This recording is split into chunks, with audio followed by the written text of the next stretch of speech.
Hello everyone, कैसे हैं आप सभी। आशा करती हूँ बहुत ही अच्छे होंगे। तो आज का सेशन स्टार्ट करने से पहले मेरे पास आप लोगों के लिए एक चित्र है, जो कि यह है। पीछे मैंने एक पिक्चर लगाई है। तो क्या आप लोग बता सकते हैं कि ये कौन है? हो सकता है आपको पता हो, कुछ कुछ को शायद ना भी पता हो। तो आप हिंदी में बहुत से कवि, बहुत से लेखक पढ़ते हैं। कवि यानी जो कविता लिखते हैं, लेखक होते हैं जो कि जिससे कहानी, उपन्यास, इस तरह की चीज़ें लिखते हैं। ठीक है, तो ये हैं कबीरदास। कौन है ये? कबीरदास। तो आज का सेशन में आज हम पढ़ने वाले हैं आपके क्लास 9th के क्षितिज किताब का एक काव्यखंड। काव्यखंड स्टार्ट करने से पहले, हम सेशन स्टार्ट करने से पहले एक मैं आप लोग के लिए थोड़ा सा मोटिवेशन के लिए एक कबीर जी की है एक पंक्ति लाई हूँ।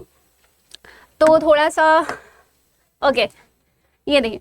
धीरे धीरे रे मना, धीरे धीरे सब कुछ होए, माली सींचे 100 घड़ा, ऋतु आए फल होए। तो ये किस लिए? आजकल के जो जेनजी जो जनरेशन है हमारी, उनके लिए ये बहुत ज़्यादा इम्पॉर्टेंट है, क्योंकि उनमें क्या है, पेशेंस नहीं है, धैर्य बिल्कुल है ही नहीं आजकल हमारे अंदर, बिल्कुल भी नहीं है।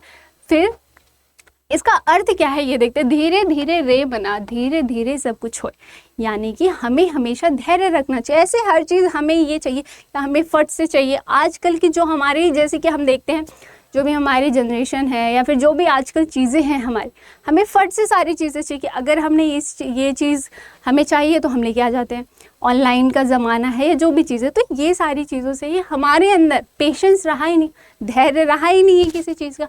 तो कबीर जी की इस पंक्ति से हमें क्या पता चलता है कि धीरे धीरे रे मना, धीरे धीरे सब कुछ हो, यानी कि हमें थोड़ा सा धैर्य रखना चाहिए। माली सींचे 100 घड़ा, ऋतु आए फल होए। इसका अर्थ क्या हुआ कि माली क्या करता है कि एक जो पौधा होता है, जो वो छोटा सा होता है, एकदम नन्हा मुन्ना सा पौधा होता है, तो उसको बहुत पानी डालता है, तो उसमें बहुत ज़्यादा उसको सींचता है, पर फल क्या 100 ऐसे, अगर जैसे कि मैं एक साथ मान लो कि मैं 10 घड़े पानी डाल देती हूँ उसमें, तो क्या फल आने लगेंगे? नहीं ना। एक निश्चित समय होता है, उसके बाद ही वो उसमें फल आएंगे। इसी तरीके से हमें थोड़ा सा धैर्य रखना चाहिए कि हम जो भी कर रहे हैं, हम पढ़ रहे हैं, जो भी कर रहे हैं, तो उसका धीरे धीरे फल मिलेगा। ठीक है, सो इसी मोटिवेशन के साथ आज की क्लास हम स्टार्ट करते हैं।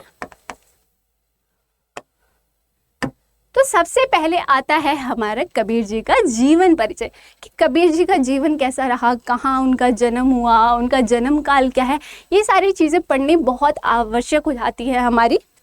जैसे कि कबीर जी का जन्म, हम कबीर जी के, सबसे पहले तो मैं आपको एक बात बता दूं कि कबीर जी के हम जब भी पढ़ते हैं, ऐसी कोई भी किताब नहीं है जिसमें कि उनके बारे में, उनका जन्म हो गया, जन्म स्थान, या फिर जो उनके माता पिता हैं उनके बारे में एकदम निश्चित चीज़ें नहीं मिलती है। जैसे कि बाकी सब हम कवियों के देखें तो उनका सन मिलता है कि इस सन में जन्मे, ऐसा, पर कबीर जी के बारे में ऐसा कुछ भी नहीं मिलता है। इनके बारे में हम देखते हैं हर किताब में हमें 14वीं सदी या फिर 15वीं सदी ही दिखाई देता है।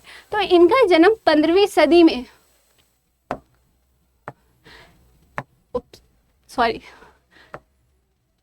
इनका जन्म हमें 15वीं सदी में देखा जाता है, और यह एक भक्ति काल के सबसे प्रसिद्ध कवि या विचारक माने जाते हैं। तो अब ये भक्ति काल क्या है?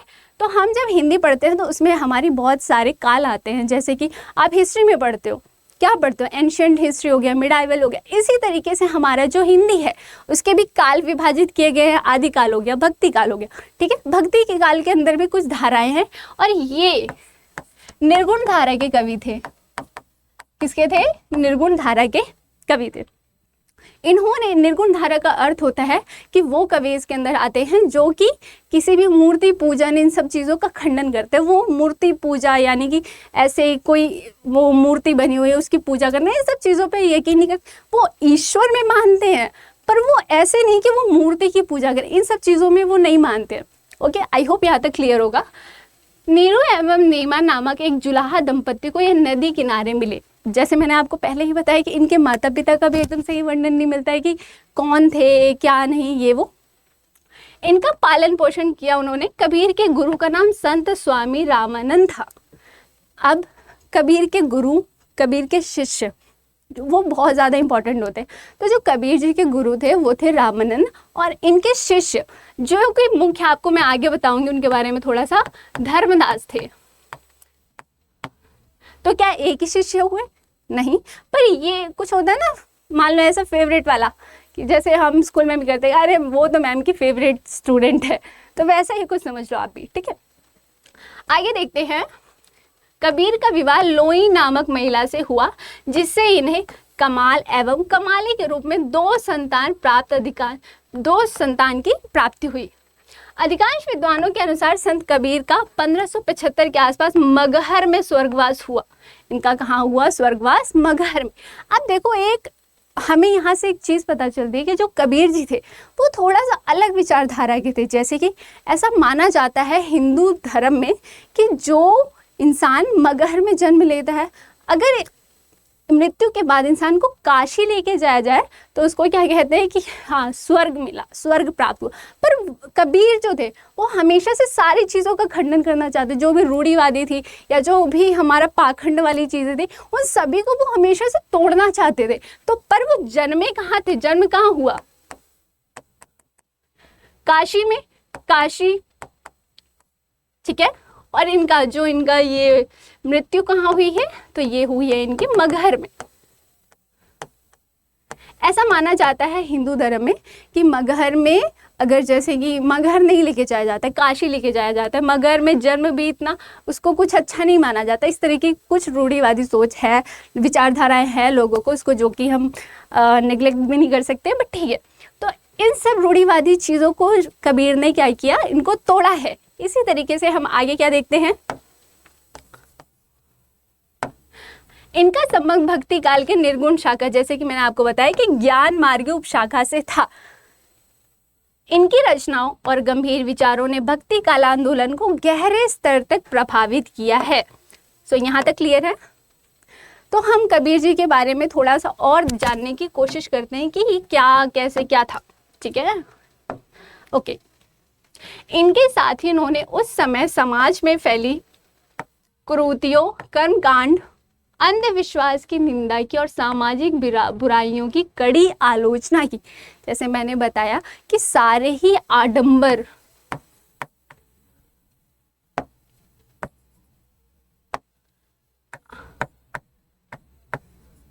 आडंबरों को, या जो रूढ़िवादी थे, रूढ़िवादी सोच, इन सब को तोड़ने का काम किसने किया है? कबीर जी ने किया है। आगे है, कबीर जी आगे कहते हैं कि मासी कागज छुयो नहीं, कलम गयो नहीं हाथ। कबीर जी के बारे में बहुत ही, आप जब उनका जीवन परिचय पढ़ेंगे तो आपको सुनने को मिलेगा कि कबीर जी ने ऐसा खुद कहा है कि मैंने कभी कागज और पेन को छुआ ही नहीं है। अब आप सोच रहे होंगे अरे मैम ऐसे कैसे बोल रहे हो, अगर छुआ नहीं है तो इतनी सारी जो कविताएं हैं, साकिया जो हमारे लिए पीछे छोड़ के गए, जो इतनी मुश्किल है, तो वो कैसे, मतलब किसने लिखा है फिर? तो हाँ, इन्होंने खुद से ऐसा इन्होंने कहा है कि मैंने मतलब वो शिक्षा में ऐसे इस तरीके से उन्होंने कहीं से शिक्षा नहीं ली है, ना ही उन्होंने कभी लिखा है। उन्होंने कभी ऐसे पेपर पेज इन सब पे लिखा नहीं। उनके जो शिष्य थे तो वो करते थे, उनकी जगह पे वो लिखते थे। उनका एक संग्रह भी है जो कि बीजक नाम से, जो कि धर्मदास जी का है। धर्मदास जी ने एक संग्रह किया है इनके सभी पुस्तकों का, जो कि इसमें बीजक नाम से प्रकाशन हो रखा है जिसका, ठीक है। आगे है, जिससे ज्ञात होता है कि उन्होंने अपनी रचनाओं को नहीं लिखा। इसके पश्चात भी उनकी वाणी से कहे गए अनमोल वचनों के संग्रह रूप का कई प्रमुख ग्रंथों में उल्लेख मिलता है। ऐसा माना जाता है कि बाद में उनके शिष्यों ने अनेक वचनों का संग्रह बीजक में किया है। आई होप यहाँ तक क्लियर होगा।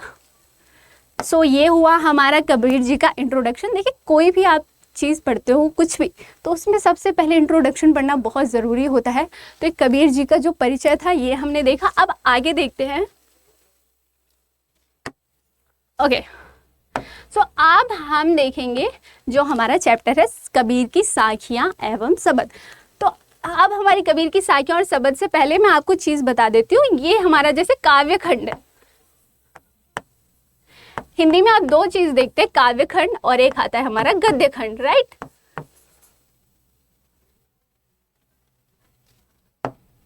ओके, तो काव्यखंड क्या होता है, जैसे कि हमारी ये कविता और ये जो साखियाँ वगैरह हो गई, तो ये किस में आती है, हमारे काव्यखंड में। और यही गद्य खंड में हमारी होगी, जैसे कहानी हो गया हमारा, या फिर जैसे हमारे उपन्यास हो गए।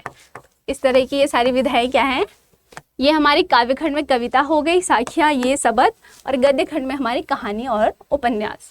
ठीक है, तो यहाँ तक क्लियर है। अब हम शुरू करते हैं हमारी सबसे पहली साखी, जो कि कबीर जी की है। मैं यहाँ पे आपको शब्दार्थ बताते हुए चलूंगी, जो आपको इंपॉर्टेंट लिखे। मैं तो ये कहूँगी कि आप शब्दार्थ को नोट करते हुए चलें, ताकि आप जब बाद में रिवीजन करें तो इतना ज़्यादा कोई प्रॉब्लम ना हो आपको। जो मुश्किल है वो शब्दार्थ मैं बताऊंगी, जो आसान है वो आप समझ ही जाएंगे। खैर, इतने तो स्मार्ट हैं आप लोग। ठीक है, ओके, सो स्टार्ट करते हैं। मान सरोवर सुभर जल, हंसा केली कलाही, मुक्ता फल मुक्ता चुगे, अब उड़ी अनंत न जाही। अब इसका क्या अर्थ हुआ? मान सरोवर का क्या अर्थ है? यह एक प्रसिद्ध तालाब है। क्या है ये? एक प्रसिद्ध तालाब। सुभर जल यानी कि जल से भरा हुआ, भरपूर। हंसा केली कराही, केली का अर्थ होता है क्रीड़ा या फिर खेलना। ठीक है, कबीर जी कह रहे हैं कि जो तालाब है, जो कि जल से भरपूर है, उसमें हंस क्या कर रहे हैं? उसमें वो हंस खेल रहे, क्रीड़ा कर रहे हैं। मुक्ता फल मुक्ता चुगे, मुक्ता फल का अर्थ हुआ मोती। मुक्ता चुगे यानी कि हंस जो मोती चुगता है। अब उड़ी अनंत न जाही, यानी कि जो एक तालाब है, मानसरोवर, बहुत खूबसूरत सा तालाब है, जिसमें कि जो पूरा जल से भरपूर है, उसमें हंस क्या करता है? उसी में वो अपने मोती चुगता है, उसी में रहता है। एक तरह से कह लो, आपकी लैंग्वेज में बोले तो एक उसका वो कंफर्ट जोन है, वो उससे बाहर नहीं आना चाहता। उसको उसके बाहर की दुनिया पता ही नहीं कि उसके बाहर भी कोई दुनिया है।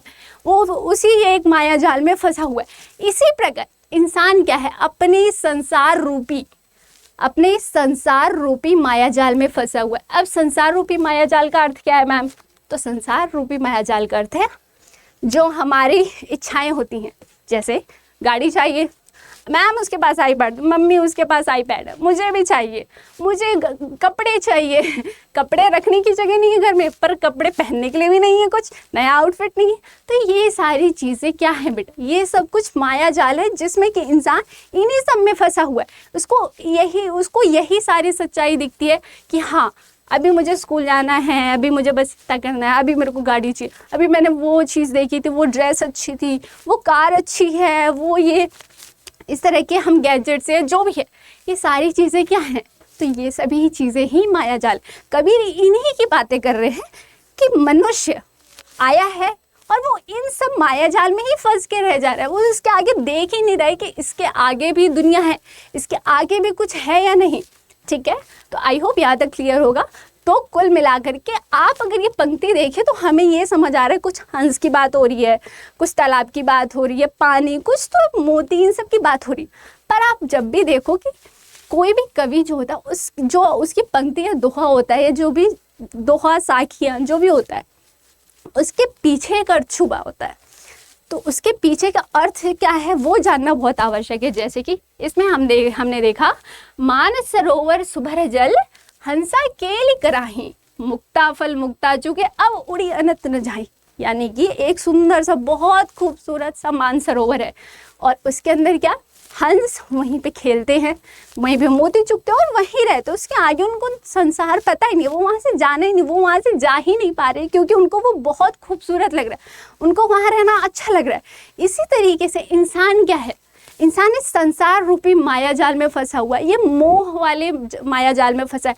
मुझे ये चाहिए, मुझे वो चाहिए, मुझे ये करना है, वो करना है, इन्हीं सब में फंसा है, और वो इसी को सच्चाई मान रहा है। इसके आगे इंसान बढ़ ही नहीं रहा है। आई होप यहाँ तक आपको क्लियर होगा। सो एक बार हम यहाँ देख लेते हैं। ठीक है, ये देखिए, कबीर दास जी इस दोहे के माध्यम से आध्यात्मिक उन्नति, मोक्ष की स्थिति का वर्णन कर रहे हैं। यहाँ मानसरोवर को आध्यात्मिक ज्ञान, मानसरोवर को क्या, ज्ञान का स्रोत माना गया है, और हंस को ज्ञानी व्यक्ति या आत्मा का प्रतीक माना गया है। जब आत्मा सच्चे ज्ञान और भक्ति के जल में डूब जाती है, तो वह संसार मोह माया से मुक्त होकर आनंद में मगन हो जाती है। इसका अर्थ है, इसके माध्यम से कबीर क्या कहना चाहते हैं कि जो आत्मा सच्चे ज्ञान और भक्ति के जल में डूबती है, यानी जो इंसान जो सच्चे भक्ति के मार्ग पे चलता है या जो ज्ञान में लीन हो जाता है, तो वो इन सब माया जाल से बहुत आगे निकल जाता है। यानी कि जो कि एक व्यक्ति है वो अगर भक्ति के मार्ग पे चल रहा है या फिर उसको इन सब चीज़ों का सही गलत का ज्ञान हो जाता, तो वो इन सब चीज़ों में, इन सब माया जाल में नहीं फंसता कि मुझे ये गैजेट चाहिए, 1.5 लाख का आईफोन है तो क्या हो गया, मुझे चाहिए। तो वो इन सब फालतू की चीज़ें, मतलब इन छोटे मोटे माया जाल में वो नहीं फंस के रह जाता है, ठीक है। वो उसके आगे भी दुनिया देखता है, वे उसे छोड़कर नहीं जाना चाहते। ठीक उसी तरह मनुष्य जीवन के माया जाल में बंध जाते हैं और इसे ही सच्चाई समझने लगते हैं। आई होप यहाँ तक आपको क्लियर होगा। ओके, तो आगे क्या है, अगली जो आपकी साखी है वो है, प्रेमी ढूंढत मैं फिरूं, प्रेमी मिले न कोई, प्रेमी को प्रेमी मिले, सब विष अमृत होय। इसका अर्थ क्या है कबीर जी, अब देखो मैंने आपको बताया कि कबीर जी की हर पंक्ति का आपको 2 से 3 अर्थ देखने को मिलेगा, एक ही अर्थ नहीं है। यहाँ से सिंपल हमें क्या समझ आ रहा है, किस बारे में बात कर रहे हैं, प्रेमी ढूंढत मैं फिरूं, प्रेमी मिले ना कोई, यानी कि मैं प्रेमी को ढूंढ रहा हूँ पर मुझे कोई प्रेमी मिल ही नहीं रहा है। प्रेमी को प्रेमी मिले, सब विष अमृत होय। अगर प्रेमी को एक प्रेमी मिल जाए तो सभी जो भी विष है वो क्या, एक अमृत बन जाए। सिंपल यही अर्थ समझ आ रहा है। अब इसके पीछे क्या अर्थ छुपा है ये देखते हैं। प्रेमी ढूंढत मैं फिरूं, यानी कि प्रेमी यानी ईश्वर, ईश्वर या फिर भक्त। आप अगर देखेंगे तो कबीर जी पूरे उसमें भक्ति ज्ञान इन्हीं की बात करते हैं, ठीक है। तो अगर उनका प्रेमी का अगर प्रेमी शब्द आपको दिखता है कहीं, तो उसका अर्थ कहीं ना कहीं भक्ति से होगा या फिर कहीं ना कहीं ईश्वर से होगा। वो असली अभी जो आप लोग के इधर आसपास जो प्रेमी चल रहे हैं वो वाला इनका अर्थ नहीं है, ठीक है। तो ज़्यादा ये मत कहना अरे ये तो रिलेटेबल हो गया, ऐसा नहीं है। ओके, तो इनका जो प्रेमी का अर्थ है वो ईश्वर या फिर भक्ति या साधना, इन सब चीज़ों से है। आगे क्या है, प्रेमी ढूंढत मैं फिरूं, प्रेमी मिले न को, यानी कि वो कहते हैं कि मैं ईश्वर को ढूंढ रहा हूँ जो कि मुझे, या फिर मैं एक सच्चे भक्त को ढूंढ रहा हूँ जो कि मुझे आसपास नहीं मिल रहा है। प्रेमी को प्रेमी मिले, सब विषामृत होए। अगर मुझे एक सच्चा व्यक्ति मिलता है या फिर सच्चा भक्त दूसरे सच्चे भक्त से या संत से मिलता है, तो जो भी परेशानियां हैं, जो भी विडंबनाएं हैं, ये सारी चीज़ें क्या दूर हो जाएं। यहाँ विष का अर्थ ही है विडंबना, परेशानियां,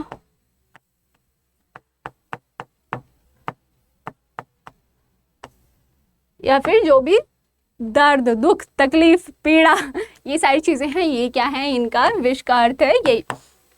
अमृत का अर्थ है कि ये सारी चीजें दूर हो, यानी कि सुख। एक सेकेंड, हाँ सॉरी, सुख, ठीक है। यहां तक क्लियर है कि अगर, एक सेकेंड, जस्ट अ मिनट, हाँ, तो यहाँ से आई होप यहाँ तक आपको क्लियर होगा कि यहाँ पे कबीर जी क्या कहना चाह रहे हैं। प्रेमी को प्रेमी मिले, यानी कि एक सच्चे भक्त को एक सच्चा भक्त मिल जाए तो उनके मिलाप से बहुत अच्छे से, मतलब कि उनके सभी दुखों को दूर, सारे दुख जो है उनके, सारे परेशानियां, सारी जो विडंबनाएं हैं वो दूर हो जाती हैं।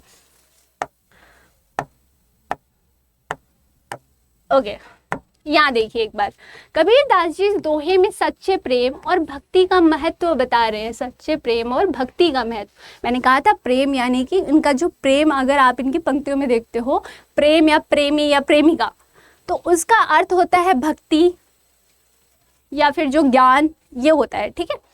वे कहते हैं कि मैं सच्चे प्रेमी यानी ईश्वर भक्त या प्रेम में डूबे व्यक्ति को खोजता फिरता हूँ, लेकिन मुझे ऐसा कोई नहीं मिलता जो वास्तव में प्रेम के सच्चे मार्ग पर चल रहा हो, यानी जो वास्तव में भक्ति के मार्ग पर चल रहा हो या ज्ञान के मार्ग पर चल रहा हो। किंतु जब एक सच्चा प्रेमी या भक्त किसी अन्य सच्चे प्रेमी या किसी संत से मिलता है तो उनके बीच का प्रेम इतना पवित्र और गहरा होता है कि संसार की सारी कठिनाइयाँ और दुख भी आनंददायक प्रतीत होते हैं। यह प्रेम केवल सांसारिक प्रेम नहीं बल्कि आध्यात्मिक प्रेम है। तो यहाँ से आपको क्या समझ आया? कबीर जी क्या कह रहे हैं कि मैं एक ऐसा कोई व्यक्ति ढूंढ रहा था जो कि सच्चे मार्ग पर चल रहा हो, भक्ति के मार्ग पे, ज्ञान के मार्ग पर चल रहा हो, पर ऐसा मुझे कोई मिल नहीं रहा है।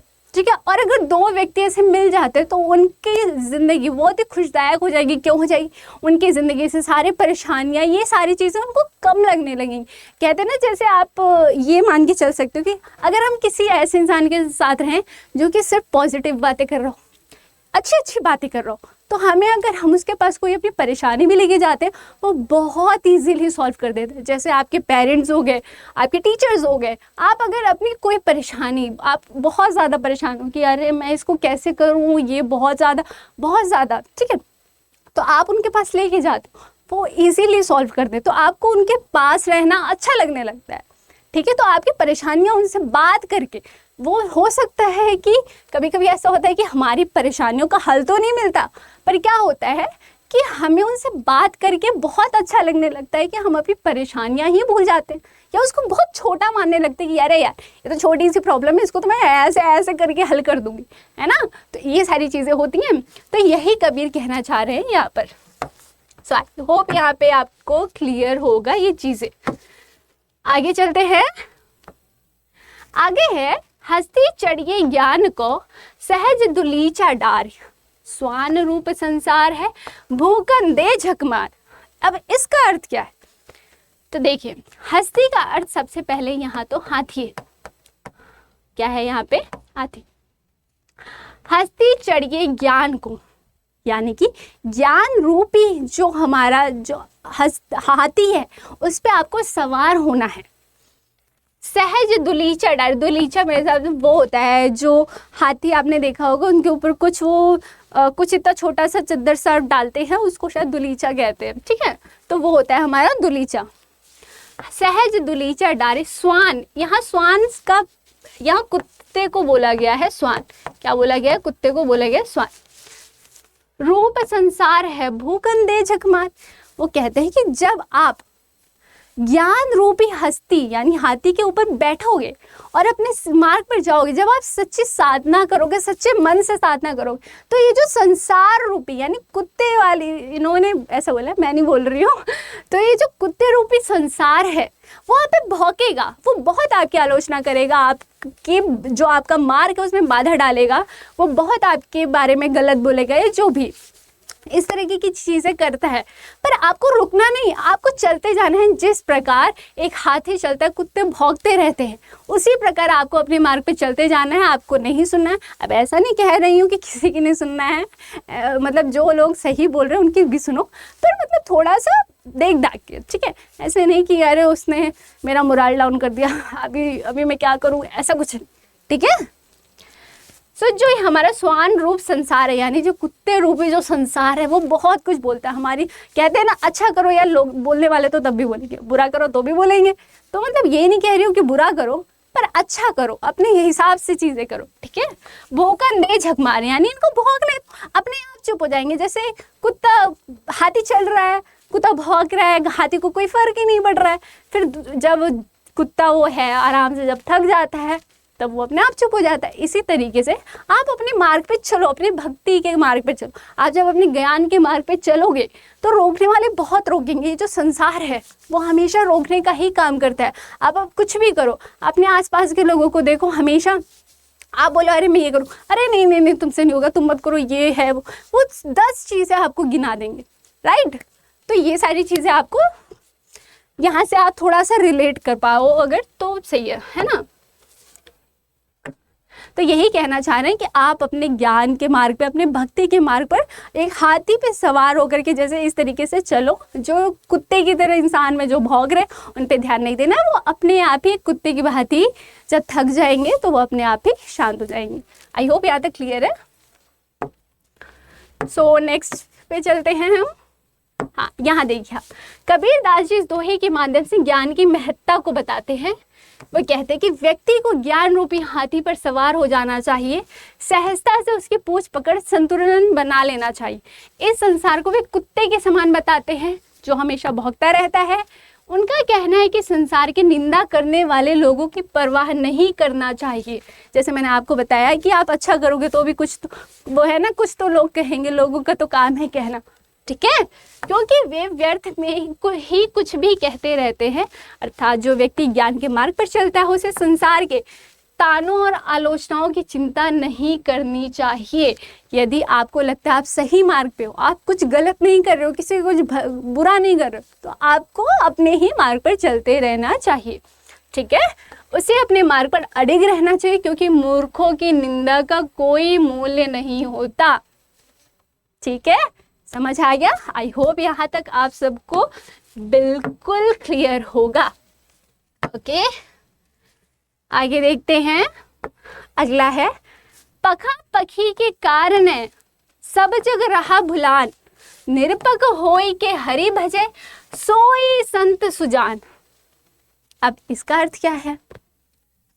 इसका भी जाहिर सी बात है, जो दिख रहा है वो एकदम अर्थ है नहीं, इसके पीछे भी कुछ अर्थ छुपा होगा, ठीक है। पखा पखी यानी कि पक्ष विपक्ष। पखा पखी का अर्थ क्या है यहाँ पर बेटा? पक्ष विपक्ष के कारण है, कारण है मतलब कारण, पक्ष विपक्ष के कारण सब जग रहा भुलान, यानी कि हम हमेशा वाद विवाद में, लड़ाई झगड़ों में, इन सब चीज़ों में इतने फंसे हुए कि हम सब कुछ भूल जाते हैं। हम एकदम मतलब कि हमारे ज्ञान सब कुछ, हमारा किसी चीज़ पे फोकस ही नहीं, हम ज्ञान के मार्ग पे चल रहे नहीं रहे, हम भक्ति के मार्ग पे नहीं चल, बस हम अपने आसपास वाद विवाद, इन्हीं लड़ाई झगड़ों, इन्हीं सभी चीज़ों में हम फंसे पड़े हैं और इनके चलते हम सब कुछ भूले हुए हैं। निरपक होई के हरि भजे, सोई संत सुजान।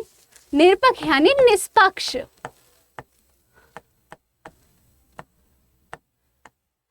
जब आपको किसी चीज का ज्ञान होता है या फिर जब आप एक ज्ञानी होते हैं या थोड़ा ज्ञान के मार्ग पे चलते हैं, जब आपको धीरे धीरे ज्ञान प्राप्त होता है, या फिर मैं इस तरीके से कहूँ कि जब जैसे आप अपनी लाइफ में सोचो कि जब आप 8-9 साल के थे तो जिस तरीके से आप सोचते थे, क्या आप अभी भी वैसा ही सोचते हैं? नहीं ना, आप थोड़ा सा आपके अंदर ज्ञान बढ़ा है तो आप कोई भी चीज़ है आप उसको दो पहलू उसके देखते हो। ऐसा नहीं है जैसे कि मैं आके बोलूँ, आपको आकर के मैं कुछ कह रही हूँ, अरे ऐसा ऐसा ऐसा, उसने मुझे ऐसे बोल दिया, उसने मुझे ऐसे बोल दिया, आप बोलोगे, आप सोचोगे यार ऐसे तो कोई किसी को नहीं बोलता, आपने भी तो उसको कुछ बोला होगा, है ना, सोचोगे ना, निष्पक्ष होकर के सोचोगे। अब अगर आप मेरे साथ बोलो नहीं आप सही कह रहे हो, उसने वही खराब है, वही, इसका क्या मतलब है कि आपके पास आपकी बुद्धि है ही नहीं, आप अपने ज्ञान का इस्तेमाल ही नहीं कर रहे हो, यही बात हुई, ठीक है। तो यही कबीर जी कह रहे हैं कि हम पक्ष विपक्ष के कारण सब कुछ भूले हुए हैं। हम अपना ज्ञान, जो भी हमारा ज्ञान है उसको हम वो है मतलब कि इस्तेमाल नहीं कर रहे, या जो भी कारण है हम सारी चीज़ें भूले हुए हैं।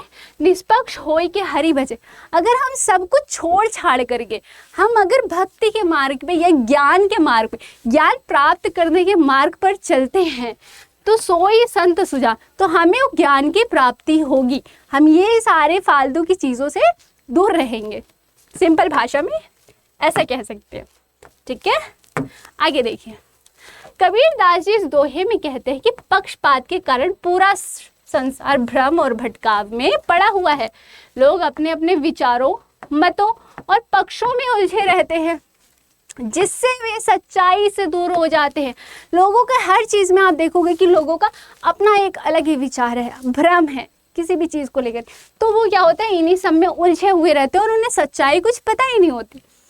लेकिन जो व्यक्ति निष्पक्ष होकर किसी भी तरह के पक्षपात से मुक्त होकर ईश्वर का भजन करता है, जो व्यक्ति ये सब छोड़ करके ईश्वर का भजन करता है या फिर ज्ञान की प्राप्ति के लिए संघर्ष करता है, वही सच्चा संत और ज्ञानी व्यक्ति होता है। वही क्या होता है, एक सच्चा संत और ज्ञानी व्यक्ति होता है। इस दोहे का संदेश है कि हमें किसी भी प्रकार के पूर्वाग्रह, मतभेद या पक्षपात से ऊपर उठकर ईश्वर का सच्चे मन से स्मरण करना चाहिए, तभी हम अपने सच्चे ज्ञान और शांति को प्राप्त कर सकते हैं। आई होप यहाँ तक क्लियर होगा। आगे चलते हैं, 1 मिनट।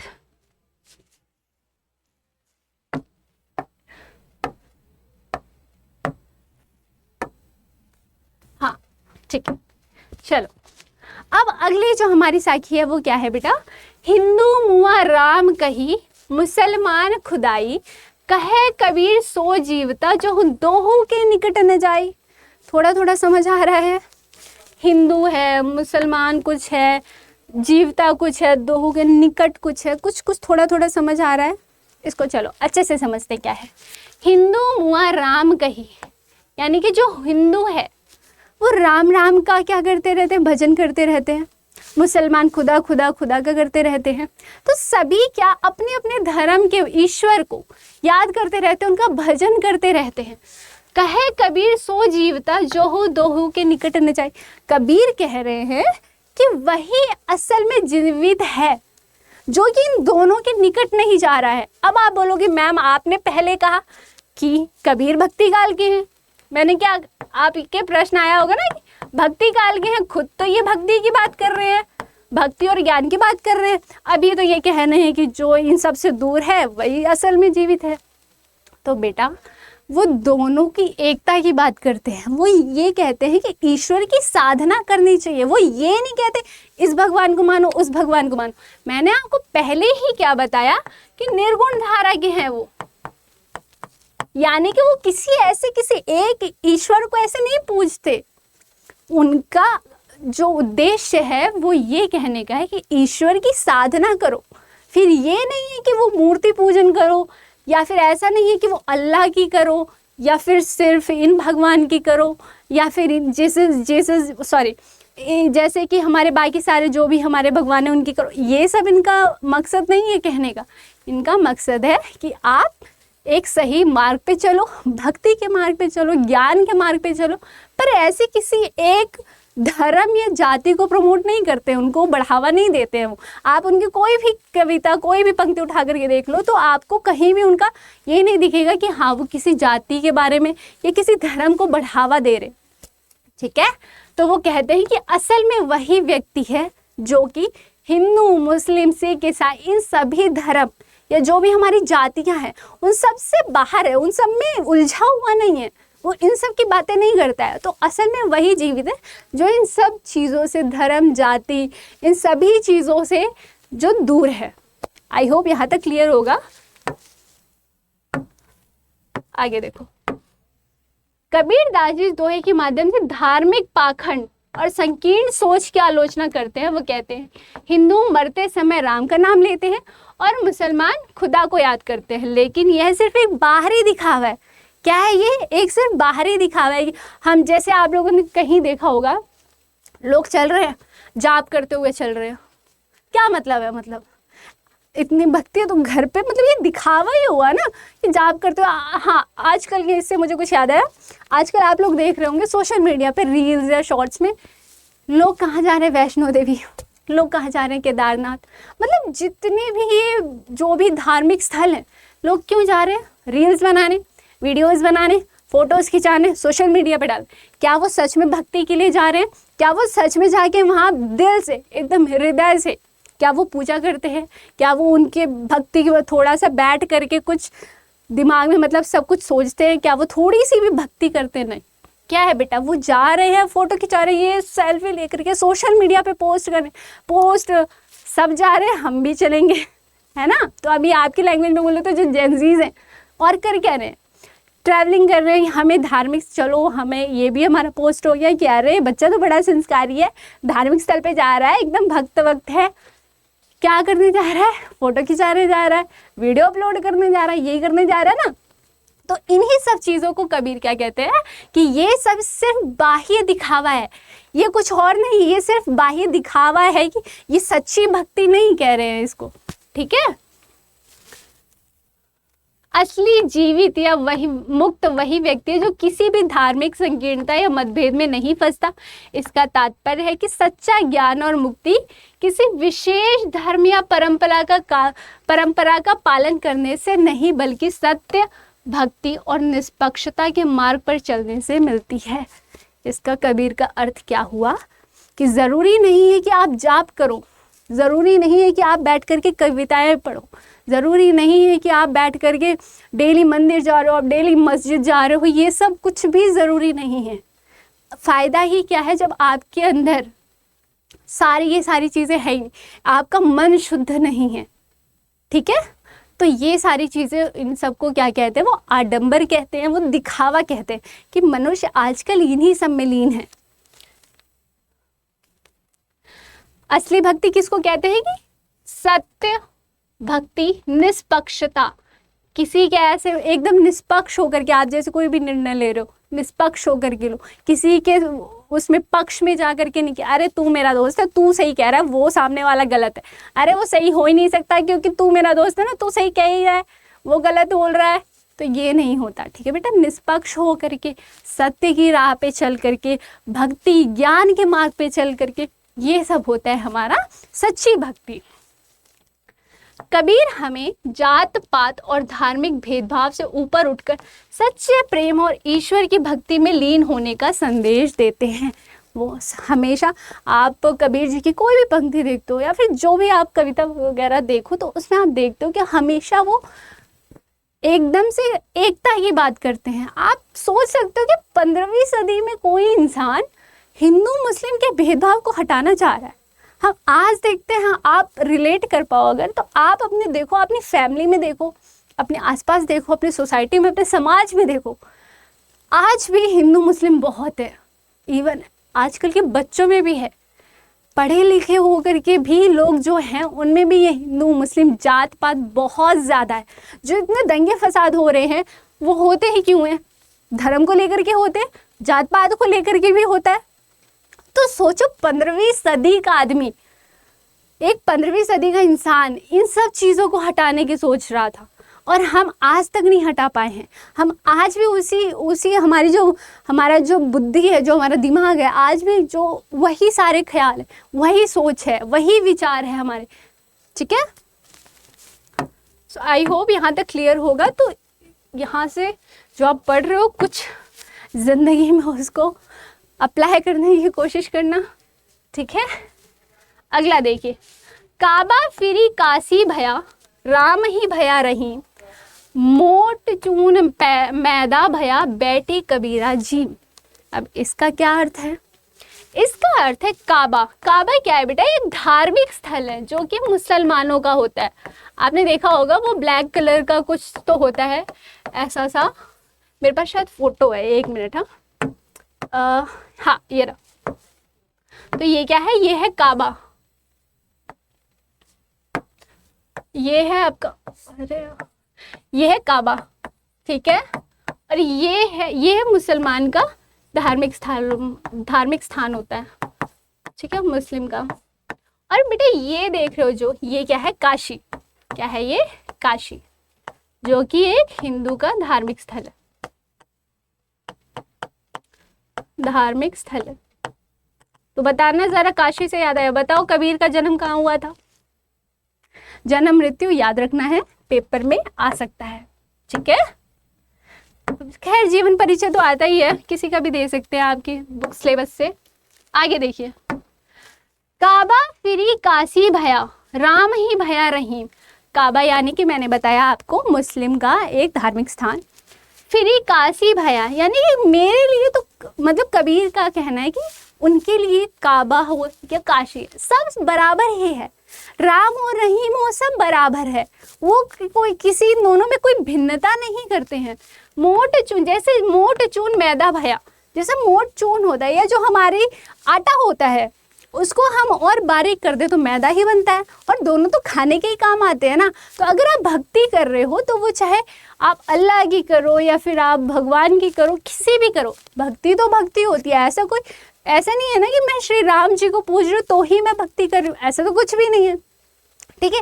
तो कुल मिलाकर के कबीर जी ईश्वर की आराधना को बढ़ावा देते हैं, उनकी भक्ति को बढ़ावा देते हैं, ना कि धर्म जाति। वो सबको एक समान मानते हैं और वो यही कहते हैं कि जो इन सब चीज़ों से उठकर बाहर आया, जो इनसे दूर हुआ है, वही सही मायने में जीवित है या मनुष्य है, ठीक है। जो इन सब आडंबरों, इन सब पाखंडों, इन सब भेदभाव से दूर है।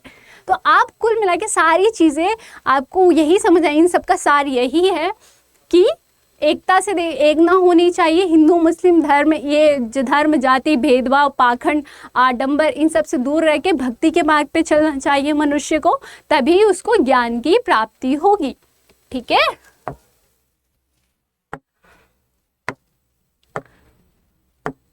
आगे देखिए, जैसे कबीर जी इस दोहे के माध्यम से समझा रहे हैं कि ईश्वर की प्राप्ति के लिए किसी विशेष धर्म पूजा पद्धति या स्थान की आवश्यकता नहीं होती। ऐसा नहीं होता है कि मैं काशी में जा करके स्नान करूं तो ही मैं शुद्ध होंगी। क्यों भाई, ऐसा तो कहीं नहीं लिखा है।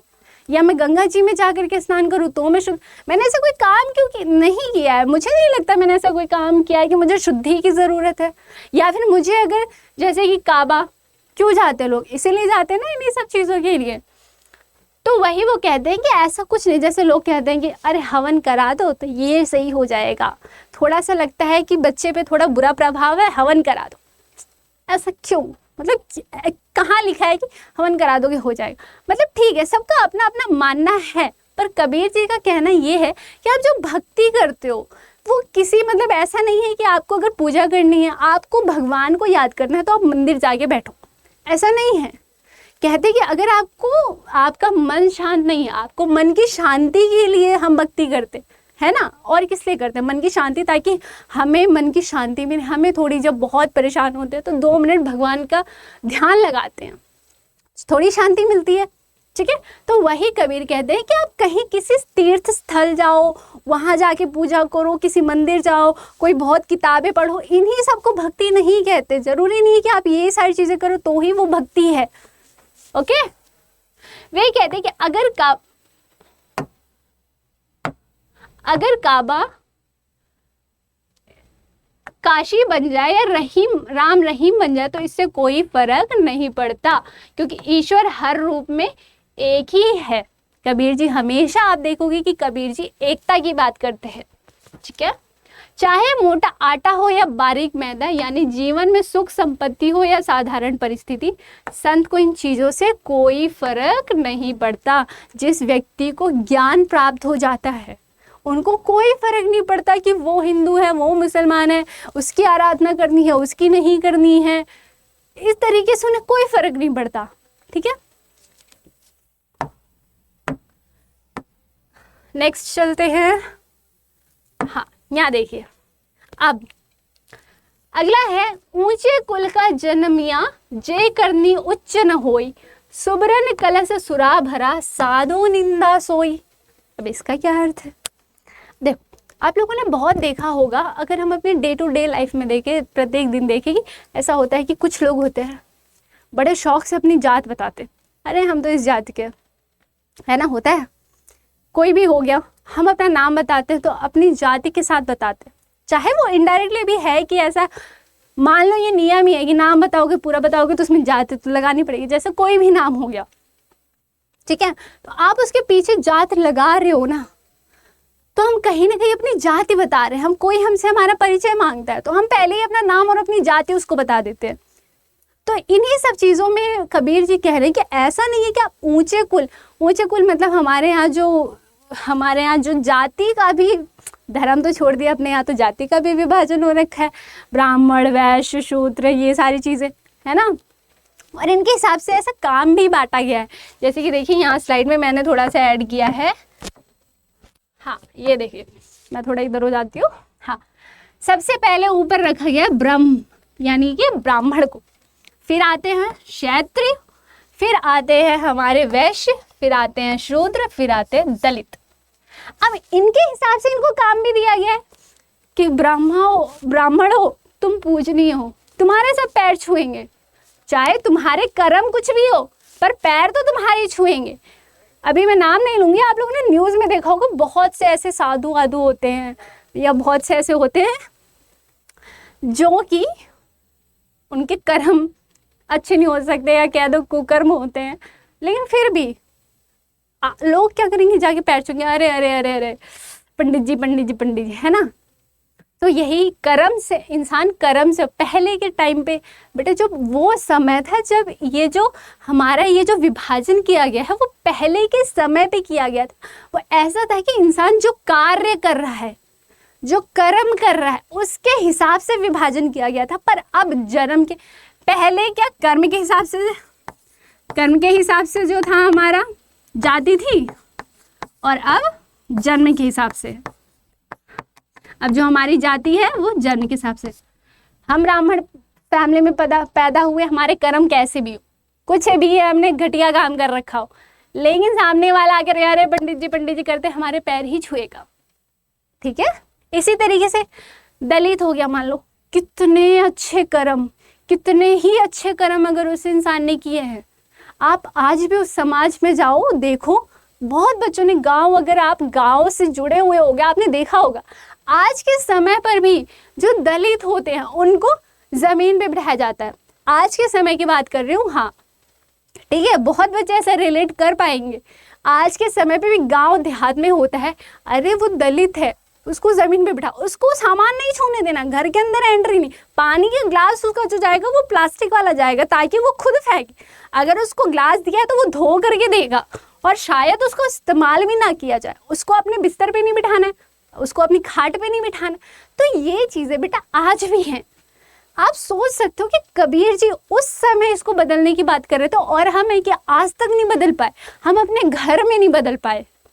अगर जैसे मान लो मैं हूँ, मेरे घर में ये चीज़ें हो रही है, मतलब यहाँ नहीं, गांव में, समाज में, मेरे आसपास कहीं हो रही है, मैं नहीं बदल पा रही उसको।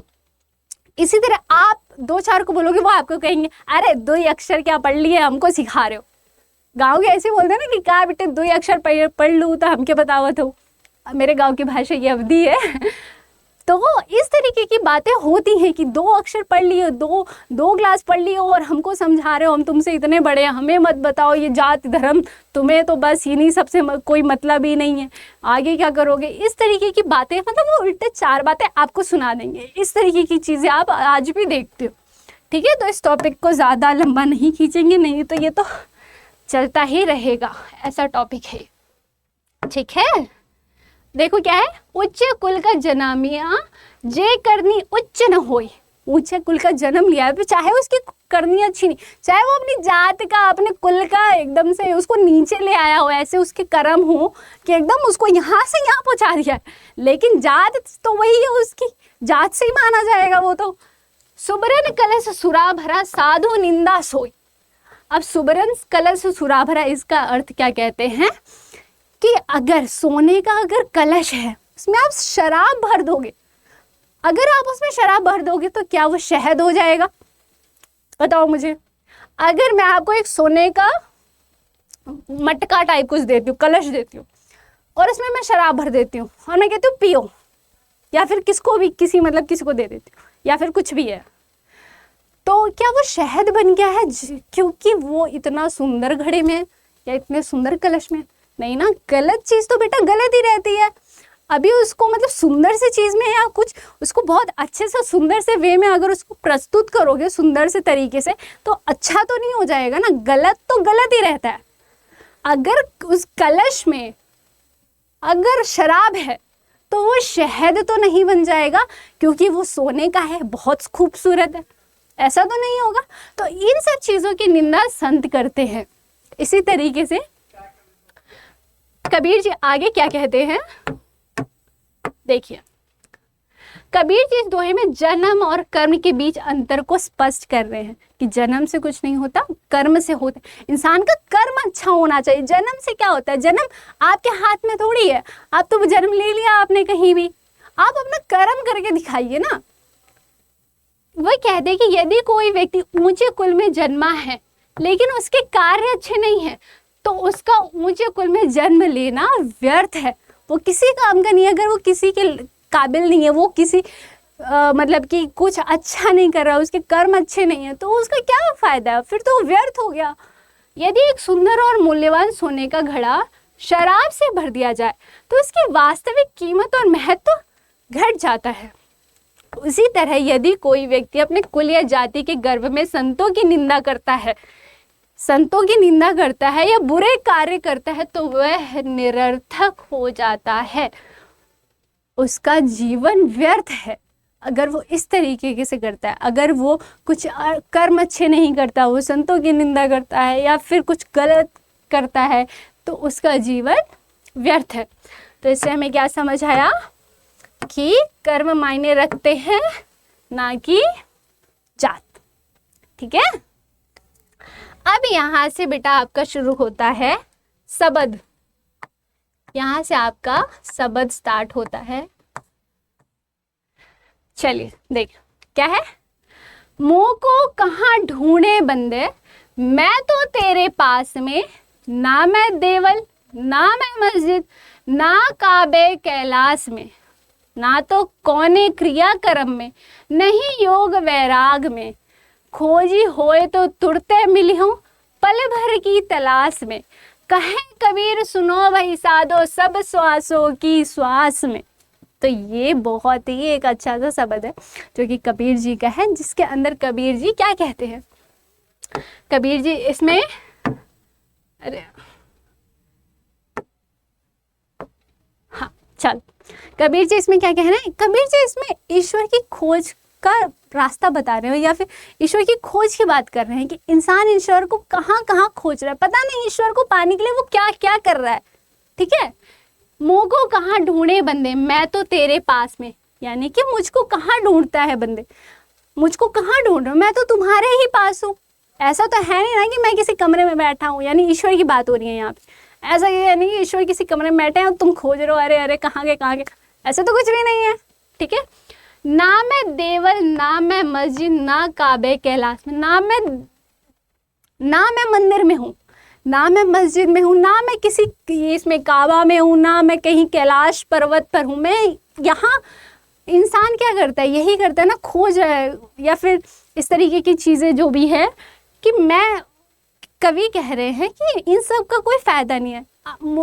जो ईश्वर है वो कहाँ मिलेंगे, न तो कौने क्रियाकर्म में, ईश्वर क्रियाकर्म से भी नहीं मिलेंगे, नहीं योग वैराग। अब सोचो कि अरे मैं योगी बन जाता हूँ, मैं वैराग्य ले लेता हूँ, मैं ये मोह माया सब कुछ त्याग के सब कुछ छोड़ के चला जाऊँगा कैलाश और मस्त वहाँ पे भक्ति करूँगा, मुझे ईश्वर प्राप्त हो जाएंगे। ऐसा नहीं होता है। अगर आपका मन ही शुद्ध नहीं है तो बेटा आप कुछ भी करो, कुछ नहीं हो सकता। ठीक है। खोजी होए तो तुरते मिले हो पल भर की तलाश में, कहे कबीर सुनो भाई साधो सब श्वासों की श्वास। अब इसका अर्थ क्या है, कबीर कहते हैं कि ईश्वर को इंसान कहाँ कहाँ खोज रहा है। देव मंदिरों में, मस्जिदों में, काबों में, कैलाश पर्वतों पे। वो कहते हैं कि ना मैं क्रियाकर्म में हूँ, ना ही मैं योग वैराग्य में कि आप योग करो या फिर मतलब वैराग्य ले लो। सब मोह माया त्याग देने से ईश्वर की प्राप्ति नहीं होती है। खोजी होए तो तुरते मिलो, अगर खोजा होता तो तुरंत ही मिल जाता, पल भर की तलाश में, बस पल भर की तलाश में ही मिल जाता। कहे कबीर सुनो भाई साधो, कबीर कहते सुनो भाई साधो सब श्वासों की श्वास में। ईश्वर कहाँ है, सब श्वासों की श्वास में। हम नॉर्मली कहते हैं ना हर चीज में ईश्वर है, हर चीज में ईश्वर है, ढूंढने वाला व्यक्ति होना चाहिए। ठीक है। जैसे आगे देखो क्या है, कबीर दास जी इस पद में ईश्वर की खोज का सही तरीका समझा रहे हैं।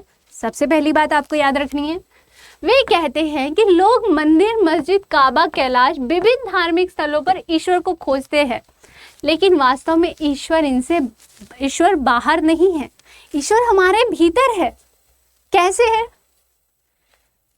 वे आगे बताते कि ईश्वर को किसी विशेष कर्म कांड, योग साधना या वैराग्य धारण करने से भी नहीं पाया जाता।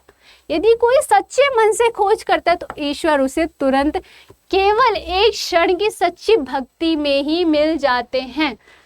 कहते हैं ना सच्चे मन से खोजो तो ईश्वर भी मिल जाता है, तो वो सच है। सच्चे मन से खोजना है, ये नहीं कि ऐसे करके बैठे हुए तब कर रहे हैं, माला जाप कर रहे हैं, ये कर रहे हैं, वो कर रहे हैं, ये क्या कहते हैं हवन करवा रहे हैं ताकि ईश्वर की प्राप्ति। नहीं, ऐसा नहीं होता है। सच्चे मन से खोजना होता है। ईश्वर हमारे ही अंदर है। जब हम सब कुछ, जब किसी का हम बुरा नहीं चाहते, हम किसी के साथ गलत नहीं करते, तो ये सारी चीज़ें ही क्या होती है, वही होती है। ठीक है। अब ऐसे जैसे टीवी में होता है कि हर चीज़ का, खैर आजकल तो मजाक ही बनाया गया है, लेकिन जैसे टीवी में होता है कि भगवान को याद किया, भगवान प्रकट हो गए, ऐसा नहीं होता है। कुछ एनर्जीज होती हैं, ठीक है, जो कि हमारे अंदर आती हैं। वही उसी की बात कबीर जी कर रहे हैं कि हम अपने मन में तो झांकते ही नहीं कभी। हम ईश्वर की जब खोज रहे हैं, हवन करवा रहे हैं, हम उनकी पूजा कर रहे हैं, हम उनकी आराधना कर रहे हैं, माला जाप कर रहे हैं, इन सब से नहीं मिलेगा। ईश्वर अपने अंदर खोजो, तुम्हारे अंदर ही ईश्वर है। ठीक है। अंत में कबीर कहते कि ईश्वर को कहीं बाहर नहीं, बल्कि अपनी प्रत्येक सांस में अनुभव करो। हर श्वास में ईश्वर का नाम बसाए रखना ही सच्ची भक्ति और सच्चे ईश्वर प्रेम की पहचान है। ठीक है। तो यहाँ क्लियर हुआ? ओके, सो आई होप यहाँ क्लियर होगा। आगे देखते हैं, जो कि ये आखिरी शब्द है हमारा और आज के सेशन का हमारे आखिरी पंक्ति। ठीक है ना।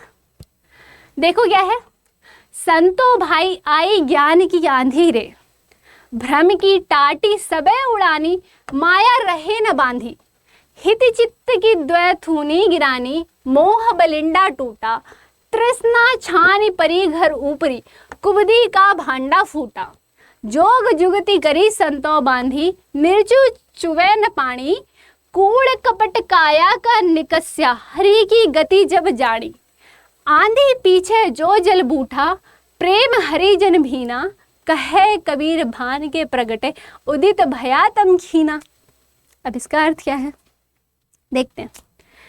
कबीर कहते हैं संतो भाई आई ज्ञान की आंधी रे। अब आपको दो इमेज बनानी है माइंड में। आपको क्या करना है, दो इमेज बनानी है। एक इधर बनाना है कि जब आंधी तूफान आता है और जो गांव का माहौल होता है वो कैसा होता है। जैसे मान लो ये एक छप्पर है, कैसा होता है, ऐसे ही कुछ होता है ना, इस तरीके से गांव में। ठीक है। क्या होता है जब आंधी आती है, और दूसरी तरफ आपको ज्ञान, हर चीज में ज्ञान का समझ के चलना है कि जब एक व्यक्ति होता है उसमें जब ज्ञान की आंधी आती है, यानी उसको जब ज्ञान प्राप्त होता है तब क्या होता है। और दूसरा ये कि जब आंधी आती है गांव में, शहर में या कहीं भी, तो गांव में स्पेशली तो कैसा माहौल होता है। संतो भाई आई ज्ञान की आंधी रे। कबीर क्या कह रहे हैं कि संतो यानी कि भाइयों ज्ञान की आंधी आई। ज्ञान मतलब कि जब इंसान को ज्ञान प्राप्त होता है, भ्रम की टाटी सबे उड़ानी। अब भ्रम की टाटी मतलब कि ये होता, यहाँ से कुछ लकड़ी सी लगी होती है, उसको टाटी कहते हैं। मतलब जो जिससे इनको सहारा मिलता है, ये जो छप्पर सा होता है ना गांव में, इसको सहारा मिलने के लिए एक लकड़ी होती है, उसको टाटी बोलते हैं। या फिर ये सारा ये वाला जो होता है इसको टाटी बोलते हैं। ठीक है। क्या कह रहे हैं, भ्रम की। अब यहाँ भ्रम, अब भ्रम को रिलेट करो तुम यहाँ से, जो हमारे माइंड में भ्रम होते हैं वो क्या होता है, जब ज्ञान आता है तो हमारे दिमाग से सारे भ्रम टूट जाते हैं। जैसे हवा चलने से, आंधी आने से क्या होता है, एक हमारे ये जो छपरा होता है या फिर जो छप्पर होता है उसकी टाटी टूट जाती है सारी की सारी। माया रहे न बांधी। माया, अब यहाँ माया का दो अर्थ है। एक है रस्सी, मान लो रस्सी को मान लेते हैं, क्योंकि ये किससे बंधा होता है, ये लकड़ियां जो होती हैं वो रस्सी वस्सी से बांध के रखते हैं ना छप्पर को, कि बिल्कुल भी मतलब एकदम टाइट रहे, टूटे नहीं, इस तरीके से। तो वही कह रहे हैं कबीर जी कि ज्ञान की आंधी आई, यानी यहाँ आंधी आई, यहाँ नॉर्मल आंधी समझो, यहाँ ज्ञान की आंधी समझो। ठीक है। कि ज्ञान की आंधी आने से हमारा जो भ्रम है उसकी टाटी टूट गई है। टाटी भ्रम की टूट गई है। माया रहे न बांधी। जो हमारे अंदर की माया है, जो हमारे अंदर मोह माया है कि अरे ये, अरे वो, मुझे ये चाहिए, मुझे ये सब क्या है, टूट गया है। किसके आने से, ज्ञान के आने से। मैंने आपको बताया था जब इंसान को ज्ञान प्राप्त होता है, जब थोड़ा सा समझदार होता है, ज्ञानी होता है, तो इन सब जाल, माया जाल से वो धीरे धीरे उससे दूर होना शुरू कर देता है ना। तो यही आगे कबीर कह रहे हैं, हिति चित्त की द्वैथूनी गिरानी, मोह बलिंडा टूटा। यानी कि जो हमारे अंदर जो भी बुराइयां हैं, द्वैथूनी का मतलब होता है ये वाला जो डंडा है, एक सेकेंड रुको ज़रा, इसको मैं दूसरे कलर से कर देती हूँ। सो ये थोड़ा सा तुम्हें समझ आ जाएगा शायद। अरे चलो, मान लो ये है, इस तरीके से है, और यहाँ से कुछ ये बीच में ना कुछ यहाँ से ऐसे लाइन होती है जो कि मैं वाइट कलर से बना देती हूँ, तो शायद तुम्हें समझ आए। अरे चल क्यों नहीं रहे, हाँ ठीक है। ये है, ये जो होता है बेटा, ये होता है थूनी, डंडा, जिससे इसको सहारा मिलता है। क्या कहते हैं कि आंधी से क्या भ्रम की टाटी टूट गई, माया ने भी, जो माया यानी रस्सी, माया रूपी जो रस्सी है वो भी बांध नहीं पाई है। किससे? ज्ञान की आंधी आने से। हिते चित्त की द्वैथुनी, यानी जो ये हमारा मन है, जो कि इधर उधर लगा रहता है, जो हमारा चित्त सही नहीं, मतलब कि जो हमारी बुरी चीज़ है, उसके वो इसको भी क्या गिरा दिया है। मोह बलिंडा टूटा, जो भी हमारा मोह है वो सब कुछ खत्म। किससे? ज्ञान की आंधी आने से। आगे क्या है? तृष्णा छानी परी घर ऊपरी, कुबदी का भांडा फूटा। अरे क्या हो रहा है ये? हाँ, ये मैंने पिक्चर लगाई थी समझाने के लिए। चलिए, ये देखो, मैं इस लकड़ी की बात कर रही हूँ, ये जिसका सहारा दिया जाता है, और ना यहाँ से भी एक लकड़ी, अरे कहाँ बना रही हूँ, ओके सॉरी। चलो देखो, यहाँ ये जो है, यहाँ से इस तरीके का भी एक लकड़ी होती है। आप लोगों ने गांव में देखा होगा, जो बच्चे गांव से थोड़े जुड़े होंगे, तो यहाँ पर रस्सियों से भी कुछ बांध रखा होता है। तो जो कवि हैं, तो उन्हीं सब चीज़ों की बात करते हुए कहते हैं कि ज्ञान की आंधी आने से ये सारी चीजें क्या हुई हैं? टूटी हैं। जोग जुगति करी संतो बांधी, निर्जु छुए न पाड़ी। हाँ ठीक है, जोग जुगति करी संतो बांधी, निर्जु छुए न पाड़ी। अब क्या होता है, जब आंधी आती है, आप देखते हो कि इस तरीके से, जो मैंने आपको घर दिखाया छप्परे टाइप के, गांव में जो होता है छप्पर जैसा कुछ, तो उसमें से क्या होता है कि थोड़ा सा, मतलब आंधी आती है तो सारी चीज़ें इधर उधर तहस नहस सा, थोड़ा सा वैसा हो जाता है ना। बहुत तेज आंधी आ जाए तो उसमें से पानी सा टपकने लगता है। तो उसी को आगे कह रहे हैं कि जो जोग जुगति करी संतो बांधी, जो संत यानी जो ये जो ज्ञान प्राप्त कर लेते हैं, तो वो इस जो चूने को, इसको ठीक करते हैं। समझ रहे हो? कूड़ कपट काया का निकस्या, हरि की गति जब जाड़ी, आंधी पीछे जो जलबूटा, प्रेम हरि जन बीना, कहे कबीर भान के प्रगटे, उदित भया तमखीन। चल, अब आप क्या करो, इमेजिन करो, थोड़ा सा इमेजिनेशन में जाओ। क्या है? दो इमेज लेके चलनी है। पहला ये कि गांव में अगर आंधी आती है तो कैसा माहौल होता है। जो छप्पर होते हैं, वहाँ के जो डंडी होती है जिससे उसको सहारा मिलता है, वो डिसबैलेंस हो जाती है, टूट जाती है। वो जो उसका धागा होता है, यानी जो रस्सी होती है, वो भी उसको बचा नहीं पाती है। उसी तरीके से जब इंसान को ज्ञान प्राप्त होता है, तो उसके मन का भ्रम, उसका जो मोह माया है, जो इन सब चीज़ों में, वो इन सांसारिक मोह में जो बंधा हुआ है, वो सब चीज़ें खत्म होती। जब इंसान ज्ञान के मार्ग पे या भक्ति के मार्ग पे चलता है, तो वो इन सब चीज़ों से, इन मोह मायाओं से धीरे धीरे कटता हुआ जाता है। ठीक है?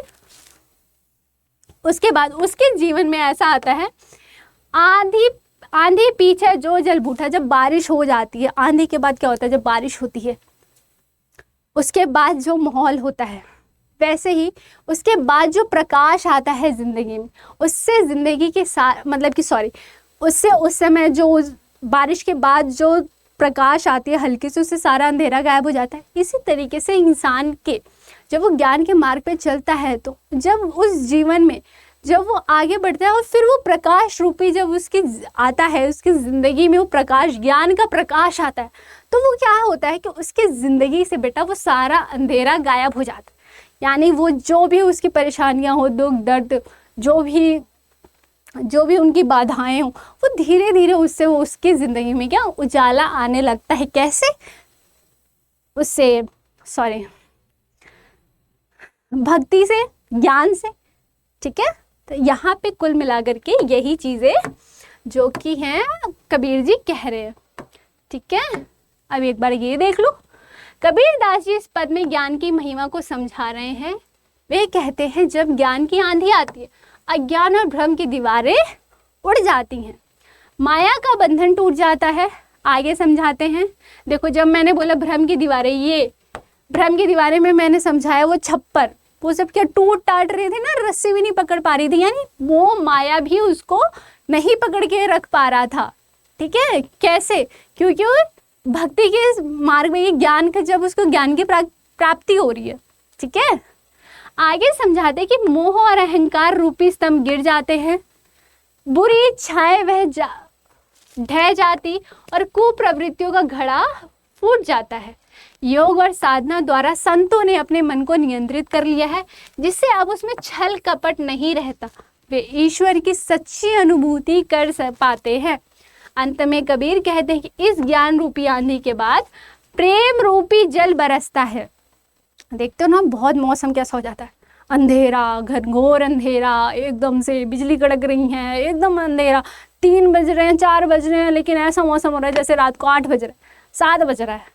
उसके बाद क्या होता है? बारिश होती है। बारिश होती है थोड़ी देर में देखते हो ये खुला आसमान है ना।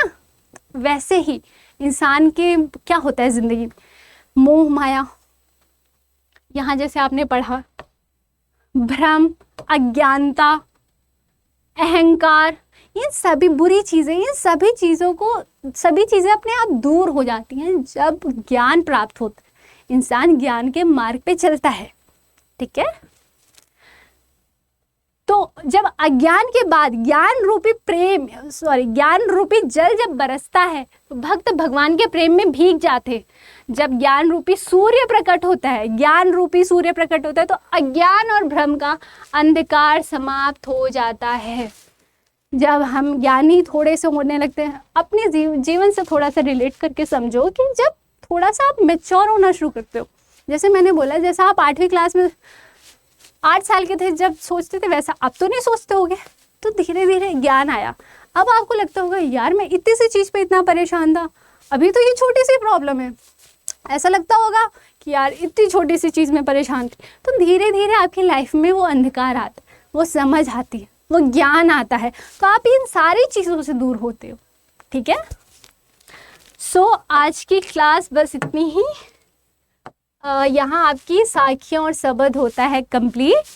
So thank you so much for watching. I hope आपको क्लास अच्छी लगी हो, समझ आई हो।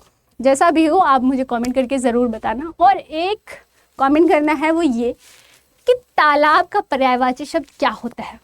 देखते हैं कौन कितने कमेंट कर पाता है, या फिर कौन किसको कितने पर्यायवाची पता है। ठीक है, तो मिलते हैं नेक्स्ट क्लास में। Thank you so much.